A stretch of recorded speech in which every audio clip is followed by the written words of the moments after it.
Welcome back to my channel. So excited to have you here. Today's YouTube is going to be so good because we are going to show you exactly how to create a neutral elevated home that stands the test of time. Neutral interiors are a favorite of designers. Hello, please look around. Everything here is neutral and timeless, but the reality is more nuanced than that because a poorly executed neutral design can quickly become uber dated, and really what's worse is that it can become absolutely forgettable. However, when done right, a neutral design can be extremely sophisticated, and I'm going to show you exactly how to achieve that.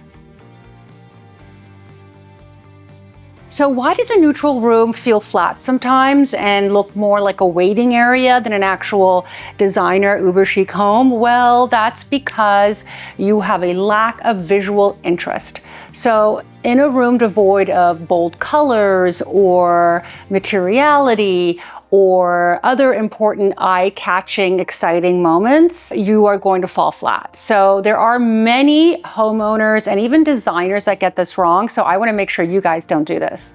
How do we create depth, intrigue, sophistication? Well, these are the tips I'm gonna share with you. First and foremost, architectural details. They are one of the most powerful tools to create a thoughtful and exciting neutral room. So these elements provide structure, interest, even before a single piece of furniture enters the picture. So think crown molding, wainscoting, coffered ceilings. I mean, I've got details in my ceilings that are very Art Deco.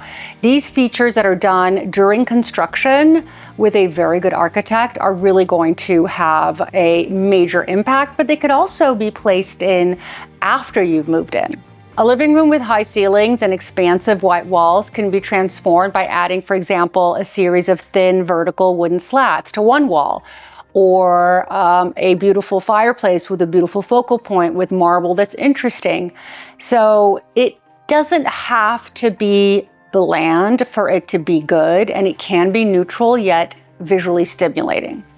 Similarly, a dining room can be elevated by the addition of a coffered ceiling or crown molding or a painted ceiling. There are so many ways to do this, and these architectural details are really defining spaces today that we are designing as interiors and that you can also incorporate.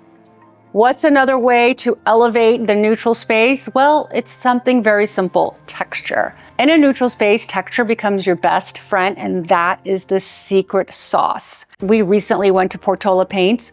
If you haven't seen the video of that, by the way, Instagram has a lot of takeaways. If you're not following me on Instagram, here's my handle.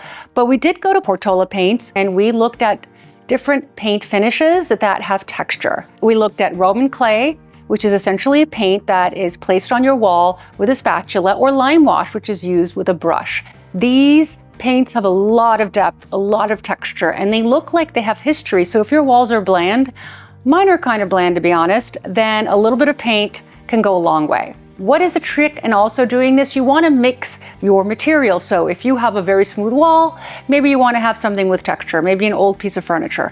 Or you have a very textured wall, maybe you use Roman clay on your walls, and then you bring in something smooth and silky, you bring in some velvet, you bring in all sorts of different materials. Some are matte, some are shiny, and you want to mix it up. If everything is shiny, it looks like Vegas. If everything is matte, it can look dull. So use your imagination. Find what you love best and work backwards. I was recently at a consultation with a client who said, I love polished marble. I personally, as her designer, I don't love polished marble. I like matte marble. I like marble that is honed. She's like, is that a wrong thing to do? I said, listen, no, there's no wrong in design. If you love polished marble, keep your polished marble. But what we're gonna do is we're gonna bring in things that are matte that will be placed against your polished marble. For example, we will make your bathroom cabinets flat. There's no reason to get lacquered cabinets. We will make the flooring flat. We'll bring in some terrazzo. We will make your walls flat. And therefore, it's really going to bounce off of those textures and make it very cohesive, and not only cohesive, but elevated. Now, this also applies to window treatments. Don't forget, if you have something that is super elevated, like a silk couch, which I don't recommend, but let's say you have silk pillows in a room on a sofa, then bring in grass cloth for your shades. I often think about changing my black and white Roman shades. I made a mistake, actually. This is mistake 101. I did this 10 years ago. I would never do this today. And they just are too dated. You know, this looks dated to me, but had I done something entirely neutral, I could have changed it. So if I were to do this again, I would choose grass cloth because it's such an easy material and it's so not fussy. And this room is so formal that you want to bring in those elements to make it look like designer. If you don't know what to do in your room, well, you guys know what you can do. You can book a Zoom consultation with me at any point for any length of time. They start at about 25 minutes and go all the way up. All you have to do is click the link in my description section. My calendar pops up, and next thing you know, we are together on a Zoom. And I can't tell you how much I love meeting each and every one of you. So many of you have been telling me stories about being loyal followers for years and years. And that just really gives me motivation to continue, motivation to do better. And that's what we're doing on this channel. We try harder. I mean, the team that works behind these videos, I can tell you, give their right arm, and we work harder together to give you guys better content every year. We want to elevate it. We want to get better and better and better. And the only way we can do that is if we have a growing channel, and thanks to you, we are growing. With that said, that's a quick reminder to click the subscribe button because we are so close to 100,000. And when we hit that 100, I can tell you guys one thing, I will make a complete fool of myself and do a dance for you. How about that? I'm sure you're going to want to see that, or not. The next important takeaway from elevating a neutral design would be contrast. So contrast is what gives life and energy to a neutral space. And it's an interplay of different elements that create a visual, I would call it excitement, without relying on bold colors. A lot of us don't like bold colors. I personally only love bold colors in my art, hence the art in my room, which is why my space doesn't feel flat. And there are several ways to incorporate these. Let me show you how. One way is my favorite of all. Those of you who've been following me, this is my mantra, mixing styles. Blend completely different aesthetics together. This creates the most beautiful juxtaposition. And the way that you can do this is you pair a sleek modern sofa with sort of an ornate antique mirror. You can place a rustic wooden coffee table in front of a clean lined fireplace. You get it. It is just unexpected and it's so good. Another way to get contrast is light versus dark. This is very simple. You play with the different shades within your neutral palette. So if a room is all light, for example, this room is very, very light, you can bring in a dark version of this cream colored sofa and maybe use it as your rug. So you're using the same colors, but you're using deeper, darker tones of it. Imagine a nighttime color versus a daytime color. It could be the same color, and then you can blend those together. Another great way for contrast is to mix curved and linear elements. So organic geometric shapes look really great with obviously straight lines. A round mirror above a rectangular console table works much better than a rectangular mirror on top of a rectangular credenza. You understand how that is. And these curvy accent chairs that people are using in corners is such an easy way to bring in that designer touch and bring in that contrast that we are all thirsty for. Now, the art of adding color to a neutral palette, there is no better way for me to explain this than to show you this room. I'm going to pop in a little photo or a video into this video that's going to show you how art can transform a space. I like to put my money and my time and my color and my effort into everything, but mostly, especially art. And that is really going to move the eye. It's really going to elevate the eye to what is a beautiful focal point. And there's nothing more beautiful than great art. And if you have the ability to draw, it could be your own art. I'm not saying you have to go and buy a Picasso, guys. I am saying put your children to work. I mean, they're costing us quite a bit of money. Maybe they can give us a little bit back. Give them a canvas, give them some paint, let's see what happens. Or, go to your local art shows. I have found many beautiful things in art shows, which I have picked up over the years. And then eventually you can make it to your local gallery, etc. Even buying on eBay, I always like to choose, sometimes I like to peruse for fun for clients or for myself, and I choose original work of art as one of the filters. And then you get a bunch of different original, which is really important, pieces of work that you can put in your house, student art, whatever that looks good and elevated. And by the way, let's talk about what you shouldn't do and what I still have clients ask me for. Should I bring in a pop of color in my pillows? Absolutely not. That is unfortunately a misnomer in design. I don't think it's elevated. Maybe it had its moment, but it's just terrible. Do not bring a pop of color in your pillows. The key, in fact, to incorporating color in an elevated way is to be subtle about it, even though the art's not subtle, but the concept is subtle. You're not putting in a pillow in your face, you're doing it in ways that you would not imagine. So maybe you bring in a beautiful sculpture that has color, or maybe a stack of books that has color, or maybe something decorative that has color. Florals are a great way of really shaking it up.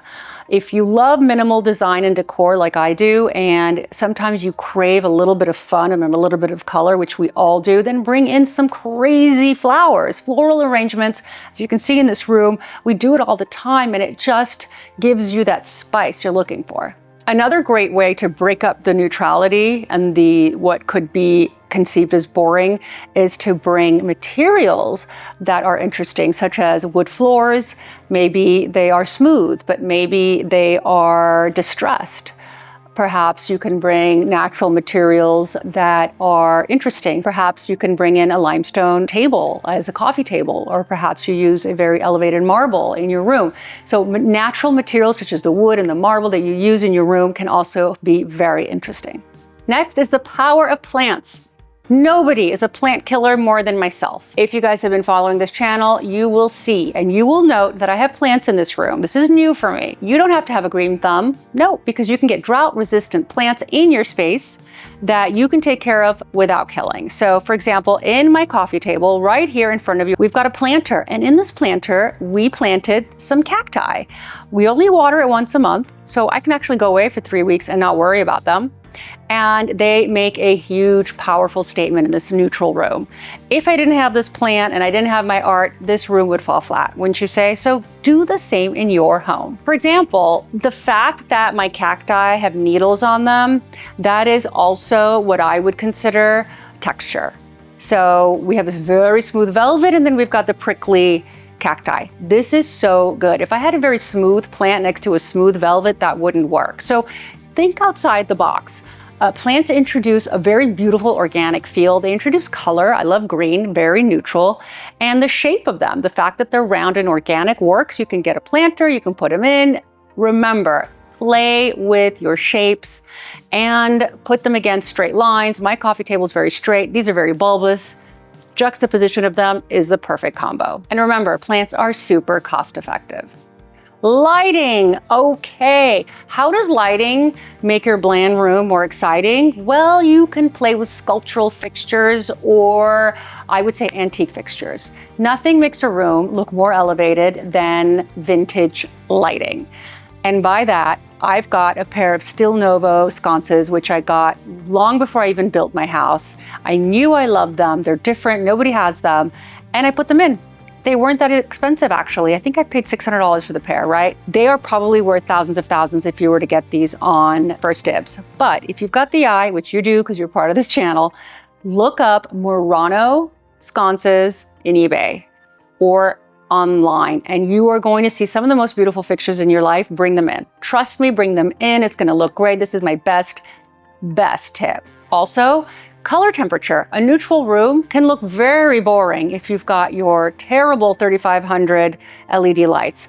Bring that color down. We always talk about the color of our lighting. Go for a 2700 Kelvin on your LED light bulbs. To me, they have the warmth that's important. Anything over 2700, in my opinion, is just too white. If you want us to do a deep dive on any of these specific topics that we talked about, for instance, lighting or art, let me know, sound off below. We love you guys. Can't wait to see you again next week on this channel, The Red Elevator.